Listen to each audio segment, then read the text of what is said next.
नमस्कार स्टूडेंट्स, कैसे हैं आप सभी। आज की अपनी हिंदी ऑनलाइन क्लास में पाठ 14 मोहन राकेश, यह पाठ पूर्व के वीडियो में भी पढ़ा था। आज उसका शेष भाग जो है वो आज के वीडियो में पढ़ेंगे। स्टूडेंट्स, मोहन राकेश का परिचय और उनका साहित्यिक परिचय, पाठ परिचय, ये सब कुछ पूर्व के वीडियो में पढ़ लिया था। इसके साथ ही पाठ को शुरू कर दिया था, जिसके अंतर्गत लेखक घूमने के लिए कन्याकुमारी जाता है। कन्याकुमारी को सुनहले सूर्योदय और सूर्यास्त की भूमि कहा जाता है। लेखक केप होटल में ठहरता है और वहाँ से तीनों महासागरों का जो संगम स्थल है वहाँ पर एक बड़ी सी चट्टान के ऊपर खड़ा होता है और लेखक सोचता है कि शायद ये वही चट्टान है जिस पर कभी स्वामी विवेकानंद ने भी समाधि लगाई थी। उसके बाद लेखक सूर्यास्त का सुंदर नज़ारा देखने के लिए पश्चिमी क्षितिज की तरफ जाता है, जहाँ पर और भी बहुत सारे लोग सूर्यास्त देखने के लिए जा रहे थे। इसके बाद में लेखक कहता है कि समुद्र तट की जो रेत है वह कई रंगों की रेत है। मैंने आज से पहले कभी ऐसी रेत नहीं देखी। चारों तरफ सुंदर नज़ारे हैं। टांगें थक रही है लेकिन मन थकने को तैयार नहीं था। मन में जिज्ञासाएं बढ़ती जा रही थी। अब लेखक सूर्यास्त देखने के लिए कई टीलों को पार करता हुआ आगे बढ़ता है और लेखक उस स्थान पर पहुंच जाता है जहां से सूर्यास्त का जो नज़ारा है, दृश्य है, उसे आसानी से देख सके। सूर्य का जो गोला है वो पानी को छू जाता है और पानी को छूते ही समुद्र का सारा पानी सोने की तरह पीला हो जाता है और ऐसा लगता है जैसे किसी ने सोना उंडेल दिया हो। फिर वह पानी लाल रंग में बदलता है, लाल रंग से बैंगनी रंग में बदलता है और अंत में काला पड़ जाता है। क्यों? क्योंकि सूर्यास्त हो जाता है। अंधेरा बढ़ने लगता है।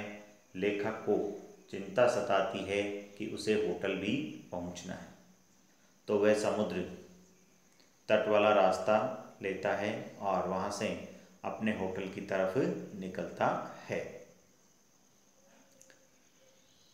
ये इतना पूर्व के वीडियो में पढ़ लिया था। आज इसके आगे पढ़ेंगे। रात्रि का समय, केप होटल का लॉन, अंधेरे में हिंद महासागर को काटती कुछ काली लकीरें, एक पौधे की टहनियाँ, नीचे सड़क पर टॉर्च जलाता बुझाता एक आदमी, दक्षिण पूर्व के क्षितिज में एक जहाज की मध्यम रोशनी। तो रात्रि के समय लेखक केप होटल के लॉन में बैठा है। अंधेरी रात है। हिंद महासागर को काटती कुछ काली लकीरें अर्थात समुद्र की लहरें, पौधों की टहनियाँ हवा से हिल रही है। पास में कोई एक आदमी टॉर्च जलाता और बुझाता जा रहा है और समुद्र में एक जहाज चल रहा है, उसकी मध्यम यानी स्लो लाइट पड़ रही है। ये एक दृश्य लेखक ने यहाँ पर बताया है। मन बहुत बेचैन था, बिना पूरी तरह भीगे सूखती मिट्टी की तरह, और कुछ देर पहले लेखक जो सुंदर नज़ारा सूर्यास्त का देखकर आया है, लेखक का मन चाहता था कि उस दृश्य को वह बार बार और लगातार देखे, लेकिन सूर्यास्त होने की वजह से वह ऐसा नहीं कर सका। इसलिए लेखक का मन बड़ा बेचैन है। जगह मुझे इतनी अच्छी लगी थी कि मन था कि कई दिन, कई सप्ताह में वहाँ पर रहूं, पर अपने भुलक्कड़पन की वजह से एक ऐसी हिमाकत गलती कर आया था। हाँ, तो लेखक का मन करता है कि वह कई दिन, कई सप्ताह वहाँ और रहे, लेकिन अपने भुलक्कड़पन की वजह से ऐसी हिमाकत कर आया था कि लग रहा था वहाँ से तुरंत लौटना पड़ेगा। यहाँ से एक प्रश्न बनेगा, लेखक को कन्याकुमारी क्यों छोड़ना पड़ा? लेखक को कन्याकुमारी क्यों छोड़ना पड़ा, ये यहाँ से उसका उत्तर देखेंगे। भुलक्कड़पन की वजह से एक ऐसी गलती कराया था कि लग रहा था वहाँ से तुरंत लौट जाना पड़ेगा। अपना सूटकेस खोलने पर पता चला, अटैची खोलने पर पता चला कि कनानौर में 17 दिन रहकर जो 80-90 पन्ने लिखे थे वे वहीं मेज की दराज में ही छोड़ आया हूँ। अब मुझे दो में से एक चुनना था। एक तरफ था कन्याकुमारी का सूर्यास्त, समुद्र तट और वहाँ की रेत, दूसरी तरफ अपने हाथ से लिखे कागज जो शायद अब भी सेवाय होटल की एक दराज में बंद थे। लेखक कन्याकुमारी में रुकना चाहता था, लेकिन अपने भुलक्कड़पन स्वभाव की वजह से उसे जाना पड़ेगा। क्यों? क्योंकि कन्याकुमारी आने से पहले लेखक कहाँ गया था? लेखक गया था कनानौर, जगह का नाम है। लेखक गया था कनानौर। इस कनानौर में लेखक एक होटल में ठहरा था, जिस होटल का नाम था सेवाय होटल। वहाँ 17-18 दिन लेखक रुका था और जो कुछ लेखक ने वहाँ देखा, अनुभव किया, उसको पन्नों पर लिखा था। और वहाँ से होटल छोड़ते समय एक दराज में वो पन्ने लेखक वहीं छोड़ आया। अब लेखक को यह डर है कि यदि वह वापस कनानौर नहीं जाता है तो वो लेखक द्वारा की गई मेहनत बेकार चली जाएगी, वो पन्ने कहीं खो जाएंगे। और यदि कनानौर चला जाता है लेखक तो कन्याकुमारी का ये सुंदर सूर्योदय का जो दृश्य है वो नहीं देख पाएगा। इस वजह से लेखक को कन्याकुमारी छोड़ना पड़ा था। ठीक है, वहां पर सेवाय होटल में रुका था कनानौर में लेखक। मैं देर तक बैठा सामने देखता रहा, जैसे कि पौधे की टहनियों या उनके हाशिया मार्जिन में बंद महासागर के पानी से मुझे अपनी समस्या का हल मिल सकता है। और लेखक लगातार सागर के विशाल जल राशि की तरफ देखकर सोचता है, शायद लेखक की जो समस्या है कि वो कनानौर जाए या कन्याकुमारी में रहे, उसका समाधान उसे ये समुद्र के पानी से मिल सके। इसलिए वो समुद्र को बार बार देखता रहता है। कुछ देर में मुझे एक गीत सुनाई देने लगा जो धीरे धीरे पास आता गया। एक कॉन्वेंट की बस होटल के कंपाउंड में आकर रुकी। एक कॉन्वेंट की बस, इंग्लिश मीडियम स्कूल की बस होटल के कंपाउंड में आकर रुकी।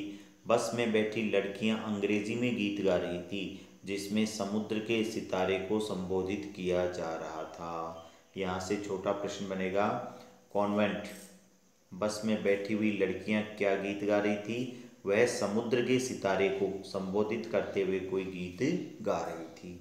उस गीत को सुनते हुए और दूर जहाज की रोशनी के ऊपर एक चमकते सितारे को देखते हुए मन मेरा और भी उदास होने लगा।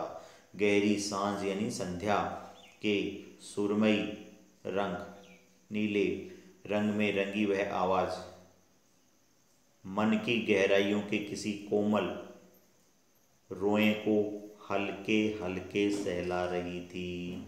और ये जो सुंदर दृश्य है इस दृश्य से लेखक के मन की जो भावनाएं थी वो भावनाएं जगने लगी। लेखक का मन जो है वो और अधिक जिज्ञासु होने लगा, जानने का इच्छुक होने लगा। लग रहा था कि उस रोए की जिद शायद मुझे वहाँ से जाने नहीं देगी, और लेखक का मन ये कह रहा था कि मुझे यहाँ से नहीं जाना है।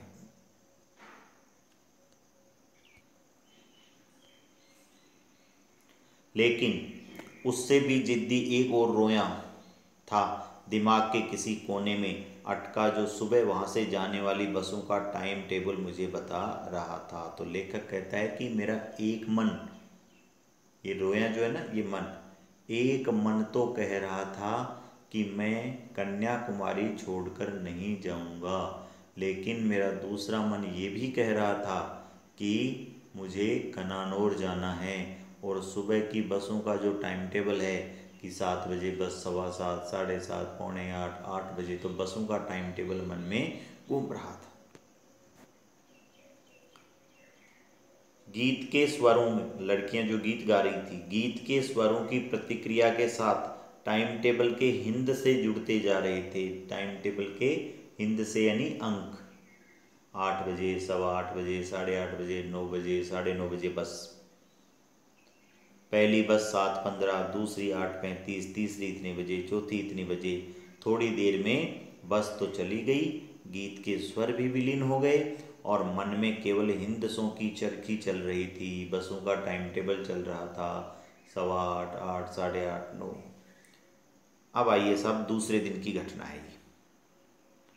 ग्रेजुएट नवयुवक मुझे बता रहा था कि कन्याकुमारी की 8,000 की आबादी, ये की है भैया, 8,000 की आबादी में कम से कम 400-500 शिक्षित नवयुवक ऐसे हैं जो बेकार हैं। दूसरे दिन लेखक एक लड़के से मिला जो ग्रेजुएट था, और लेखक को बता रहा था कि कन्याकुमारी की आबादी 8,000 के लगभग है, उसमें कम से कम 400-500 शिक्षित नवयुवक ऐसे हैं जो बेकार हैं, यानी उनके पास कोई कामकाज नहीं है।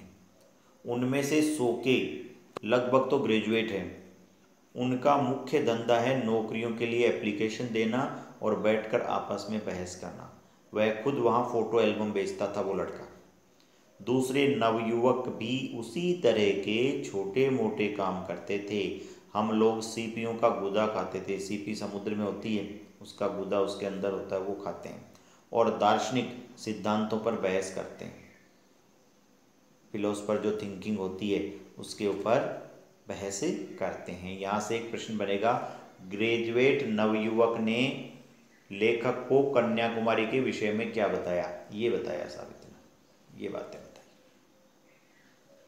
ठीक है, ये आपको उस प्रश्न के उत्तर में देखना है। आगे देखिए, वो लड़का कह रहा था, इस चट्टान से इतनी प्रेरणा तो हमें मिलती ही है। मुझे दिखाने के लिए उसने वहीं से एक सीपी लेकर उसे तोड़ा और उसका गुदा मुंह में डाल लिया। पानी और आकाश में तरह तरह के रंग झिलमिलाकर छोटे छोटे द्वीप की तरह समुद्र में बिखरी काली चट्टानों की चोट से सूर्य उदित हो रहा था। अब लेखक सूर्योदय का सुंदर दृश्य देखने के लिए समुद्र में एक नाव में बैठकर जा रहा है। घाट पर, समुद्र के पास जो किनारा है उस पर, घाट पर बहुत से लोग उगते सूर्य को अर्घ्य देने के लिए एकत्रित थे। अर्घ्य देने के लिए, उगते सूर्य को जल अर्पण करने के लिए वहां पर इकट्ठा हो रहे थे। घाट से थोड़ा हटकर गवर्नमेंट गेस्ट हाउस के बैरे यानी वेटर सरकारी मेहमानों को सूर्योदय के समय की कॉफ़ी पिला रहे थे। देखिए, कल सूर्यास्त के समय की कॉफ़ी भी पिला रहे थे, अब सूर्योदय के समय की कॉफ़ी पिला रहे हैं। 2 स्थानीय नवयुवतियां, लड़कियां, उन्हें अपनी टोकरियों से शंख और मालाएं दिखला रही थी। वहाँ की 2 लोकल लड़कियां थी जो शंख और मालाएं बेच रही थी, तो वहाँ के मेहमानों को वो दिखा रही थी। वे लोग दोनों काम साथ साथ कर रहे थे, मालाओं का मोल तोल और अपने बाइनाक्यूलर से सूर्य दर्शन। बाइनाक्यूलर दूरबीन होती है जिससे दूर की वस्तुओं को साफ देखा जाता है। तो जो वहाँ मेहमान थे वो शंख और मालाओं का मोल भाव भी कर रहे थे और दूरबीन से सूर्योदय को होता हुआ भी देख रहे थे। मेरा साथी अब मोहल्ले मोहल्ले के हिसाब से मुझे बेकारी के आंकड़े बताने लग गया। जो लड़का लेखक के साथ था ना, जिसने कन्याकुमारी की आबादी, वहाँ के ग्रेजुएट लड़कों के बारे में बताया था, अब उसने मोहल्ले मोहल्ले के हिसाब से बताया कि इस मोहल्ले में इतने लड़कियों के पास काम नहीं है, इस मोहल्ले में इतने लड़कों के पास काम नहीं है। बहुत से कडल समुद्री पक्षी, समुद्र में पक्षी होते हैं, हमारे आसपास तैर रहे थे। वहाँ की बेकारी की समस्या और सूर्योदय की विशेषता इन दोनों से बेलाग। इन कडल काकों को कोई मतलब नहीं है, न तो बेकारी की समस्या से मतलब है और न सूर्योदय से, बेलाग, यानी इनसे इनको कोई लेन देन नहीं। मेरे साथियों का कहना था कि लौटते हुए नाव को घाट की तरफ से घुमाकर लाएंगे। हालांकि मल्लाह जो नाव चलाता है उस तूफान में उधर जाने के हक में नहीं थी। बहुत कहने पर मल्लाह किसी तरह राजी हो गए और नाव को घाट की तरफ ले गए। नाव विवेकानंद चट्टान के ऊपर से घूमकर, विवेकानंद चट्टान जहाँ कभी स्वामी विवेकानंद ने समाधि लगाई थी, घूमकर लहरों के थपेड़े खाती उस तरफ बढ़ने लगी थी। वह रास्ता सचमुच बहुत खतरनाक था। जिस रास्ते से हम आए थे उससे भी ज़्यादा था। नाव इस तरह लहरों के ऊपर उठ जाती थी कि लगता था नीचे आने तक जरूर उलट जाएगी। फिर भी हम घाट के बहुत करीब पहुंच गए। ग्रेजुएट नवयुवक घाट से आगे की चट्टान की तरफ इशारा करके कह रहा था, यहाँ आत्महत्याएं बहुत होती है। इस चट्टान के ऊपर से लोग सुसाइड करते हैं। अभी 2 महीने पहले एक लड़की ने उस चट्टान से कूदकर आत्महत्या कर ली थी। मैंने सरसरी तौर पर आश्चर्य प्रकट कर दिया। मेरा ध्यान उसकी बातों में नहीं था। मैं आंखों से तय करने की कोशिश कर रहा था कि घाट और नाव के बीच अब कितना फासला है। लेखक को डर लग रहा था पानी से। एक लहर ने नाव को इस तरह धक्का दिया कि मुश्किल से वह उलटते उलटते बची थी। आगे 3-4 चट्टानों के बीच एक भंवर, पानी जहाँ गोल राउंड में घूमता है। नाव अचानक इस तरफ से भंवर में दाखिल हुई और दूसरी तरफ से निकल आई। इससे पहले कि मल्लाह उसे संभाल पाते वह फिर उसी तरह भंवर में दाखिल होकर घूम गई। मुझे कुछ क्षणों के लिए भंवर और उससे घूमती नाव के सिवाय और किसी चीज की चेतना नहीं रही। चेतना हुई, होश हुआ, तब भंवर में 3-4 चक्कर खा लेने के बाद नाव किसी तरह उससे बाहर निकल। तो लेखक को बिल्कुल भी चेतना नहीं रही, क्योंकि पानी के बहाव से लेखक डर गया था। और जब लेखक को चेतना हुई तब उसकी नाव 3-4 चक्कर खा लेने के बाद उससे भंवर से बाहर निकल आई थी। यह अपने आप या मल्लाहों की कोशिश से हुआ, मैं ये नहीं जानता। भंवर से कुछ दूर आ जाने पर ग्रेजुएट नवयुवक ने बताया कि हम उस चट्टान को लगभग छूकर आए हैं जिस पर से कूदकर उस नवयुवती ने, लड़की ने कन्याकुमारी की साक्षी में आत्महत्या की थी। पर मैंने तब तक उस चट्टान की तरफ ध्यान से नहीं देखा जब तक हम किनारे के पास नहीं पहुंच गए।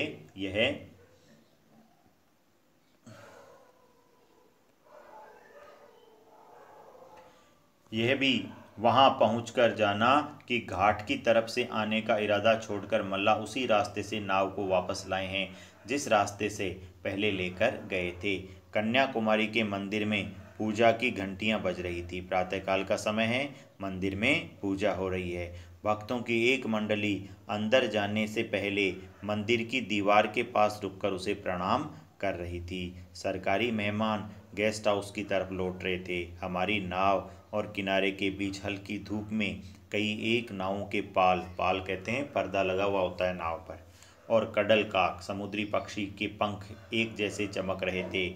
मैं अब भी आंखों से बीच की दूरी नाप रहा था और मन में बसों का टाइम टेबल दोहरा रहा था। तीसरी बस 9:40, चौथी बस इतने बजे। उसके बाद एक शाम और वहाँ रुककर मैं कनानौर लौट आया। वहाँ जाकर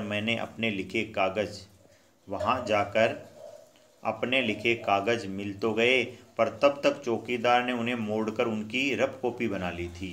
जो 70-80 पन्ने लेखक लिख कर आया था, वो कागजों पर लिखाई एक ही तरफ थी, इसलिए उसने खाली हिस्सों पर उसने अपना हिसाब लिखना शुरू कर दिया था। जब मैंने वह कॉपी उससे ली तो उसे शायद उससे कम निराशा नहीं हुई जितनी कन्याकुमारी पहुंचकर अपना सूटकेस खोलने पर मुझे हुई थी। लेखक कन्नौर के सिवाय होटल गया। वहां जाकर जब अपने पन्ने ढूंढे तो वहां का जो चौकीदार था उसने उन पन्नों को रफ कॉपी में बदल दिया। लेखक ने वो पन्ने ले तो लिए, लेकिन जैसे ही लेखक ने चौकीदार से वो पन्ने लिए, चौकीदार को इतनी निराशा हुई जितनी निराशा कन्याकुमारी पहुंचकर लेखक को सूटकेस खोलने पर पन्ने न मिलने पर हुई थी, उतनी चौकीदार को हुई। क्यों? क्योंकि चौकीदार ने सोच लिया था भाई रफ कॉपी है, आराम से काम में लेंगे, लेकिन अब वो पन्ने लेखक ने ले लिए। तो स्टूडेंट्स, ये अपना यात्रा वृतांत था आखिरी चट्टान मोहन राकेश का, जिसमें लेखक कन्याकुमारी की यात्रा करता है और वहाँ के सुंदर सूर्यास्त और सूर्योदय की जो छवि है उस छवि को शब्दों में उतार कर पाठकों के समक्ष रखता है। हर एक पाठक इस पाठ को पढ़ने के बाद ये अनुभव करता है जैसे वह स्वयं वहाँ घूमने गया हो। अगले वीडियो में इस पाठ के प्रश्न उत्तर देखेंगे। धन्यवाद।